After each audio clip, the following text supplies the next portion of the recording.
একটা হাদিসে নবী করিম সাল্লাল্লাহু আলাইহি সাল্লাম বললেন, আমি কি তোমাদেরকে এমন একটি আমলের কথা বলবো তোমার আল্লাহর কাছে সবচেয়ে প্রিয় পছন্দনীয় আমল, এবং যেটা তোমাদের আল্লাহর কাছে উঁচু আসন অনেক নিকটবর্তী করে ফেলবে, ওই আমলের কথা কি বলবো? এমনকি সোনা রূপার মুদ্রা, সোনা রূপা বেশি করে আল্লাহর কাছে দান করার থেকে উত্তম।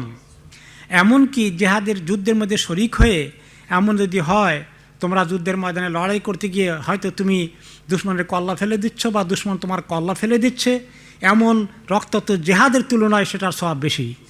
ওমা হুয়া ইয়া রাসূলুল্লাহ, এই সমস্ত বড় বড় কাজের থেকে আরও বেশি ফজিলতের, আরও সহজ কি আমল থাকতে পারে বলুন না আমাদেরকে।